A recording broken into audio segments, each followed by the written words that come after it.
Chào đón quý vị đang quay trở lại với chương trình Câu chuyện kinh doanh và chúng tôi vẫn đang trò chuyện với vị khách mời là ông Sean Ran, sáng lập kiêm tổng giám đốc của công ty China Market Research Group CMR về hai cuốn sách mà ông vừa mới xuất bản, đó là Chấm dứt thời kỳ Trung Quốc giá rẻ và Chấm dứt thời kỳ Trung Quốc hàng nhái. Welcome back to the program, Sean. While we have talked a little bit about it's the end of cheap China, how about it's the end of copycat China? It is the fact that China is still very famous for their faking products, and you know, it is still going on. They're still doing that. I think the book is saying, is there still piracy in China? Absolutely. Okay, there's still a lot of really bad people out there who are selling pirated, tainted, bad quality food, medicines, luxury products. But the Chinese consumer doesn't want it anymore. And that's why you see so many Chinese are going to Europe to buy a Chanel bag in Paris. And that's why Chinese right now account for about 20% of global luxury sales.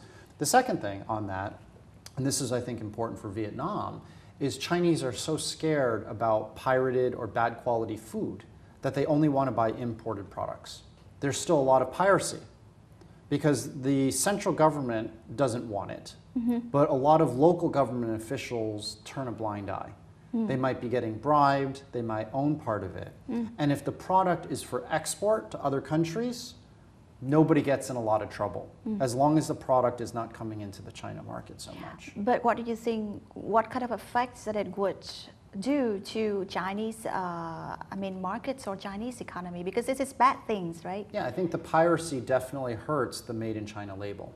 Okay, it makes people nervous about buying products made in China.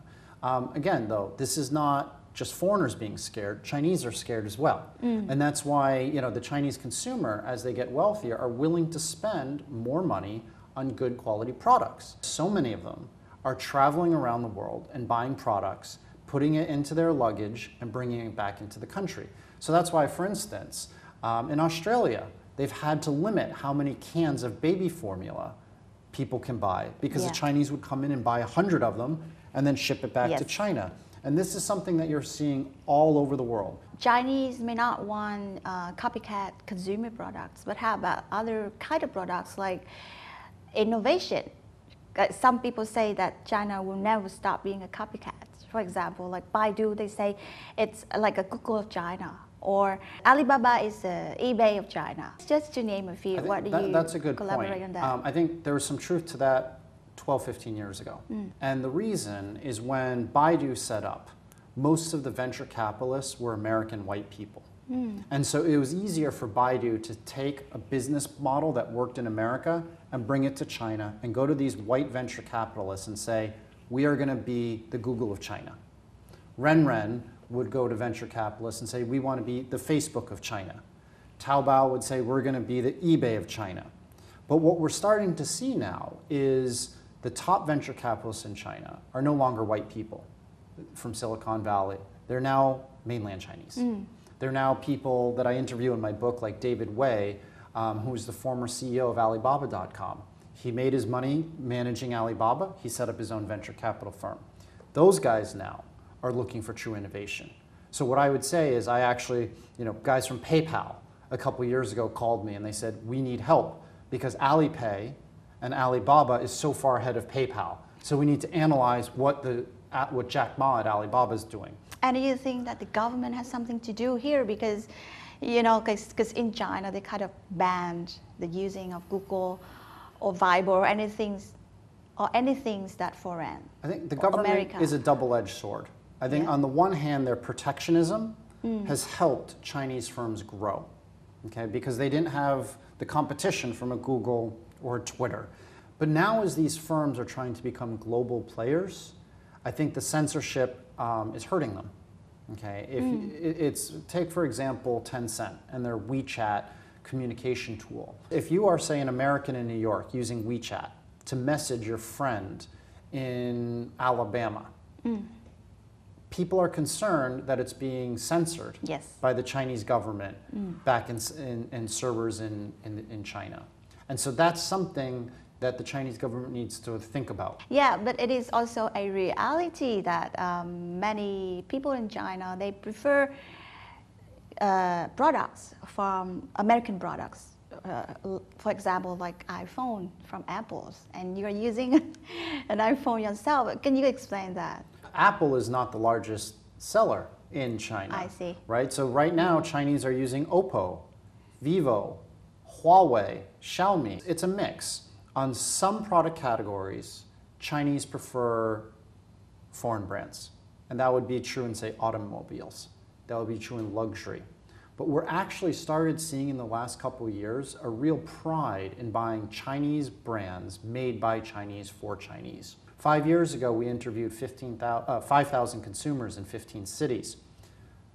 85% of consumers then said they would always prefer a foreign brand over a domestic Chinese brand. But when we did the same survey last year, we saw a switch. 60% of Chinese said they would prefer a local brand. But do you think that because the government kind of has banned apples in the first place in the beginning, otherwise more people would choose iPhone, you know, rather than... Apple's never had any problems in China.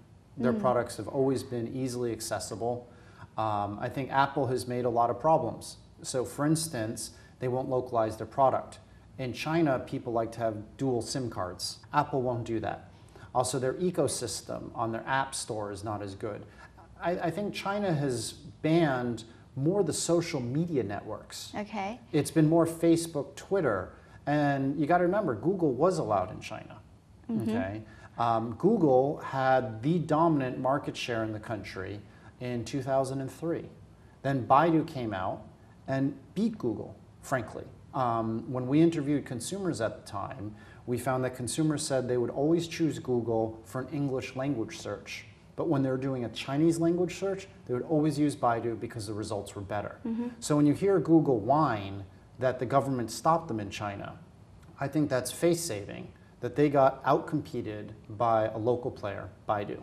Probably Apple or Google are not good examples here, but do you think that it is one of the government policies to protect products made by China or make you know, it's in a mix. China? I think protectionism has always been in China. So I've been in China for 20 years, and I think, you know, people have always said every year it's getting more and more protectionist. I don't think so. I think what's happening is there's more of an even playing field. When I first moved to China, foreign companies didn't have to pay profit taxes. Chinese companies did. Basically, I think Chinese firms are starting to outcompete the Western brands because they understand the local markets. I'll give it a great example. Nestle baby formula, okay, the Swiss giant, has never done well in China. And it's because they source all of their dairy from Northeast China, which is an area in the 1970s and 1980s of heavy industry. So when we interview Chinese mothers, they say, we might trust Nestle. The problem is the soil is polluted. Thus the grass is polluted. Thus the cows are polluted. Thus we will never buy anything dairy-wise from Nestle baby formula because we're worried that it's going to hurt our kids. But now, what have you seen? You've seen Chinese players like Biostime has said, we understand Chinese women are scared. So what they're now doing is sourcing all of their dairy from New Zealand or from the Netherlands, and they're charging 3-4 times the price of Nestle. So is that protectionism that Nestle is going down? No. It's that Nestle has been unable to adjust its supply chains, unable to adjust its pricing and branding, while Biostime is moving really fast. Yeah, so basically the awareness of the consumers, they become, you know, kind of level up.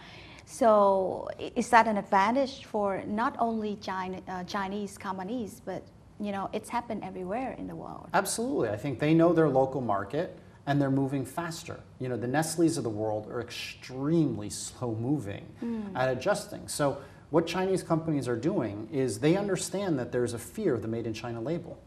So they'll either be sourcing product from overseas or they're going out and buying products. So for instance, condoms. Condoms are a huge problem in China because there are a lot of counterfeit. So one of the biggest purchases for Chinese tourists to Japan are Okamoto condoms. One of the biggest Chinese players just acquired an Australian condom maker precisely to bring back this trusted foreign brand into the China market Because again, Chinese are scared of made in China. We'll come back to that in a moment. So, thank you. Mời quý vị tiếp tục giữ kênh để còn tiếp tục theo dõi cuộc trò chuyện của chúng tôi với vị khách mời của chương trình Câu chuyện Kinh doanh ngày hôm nay.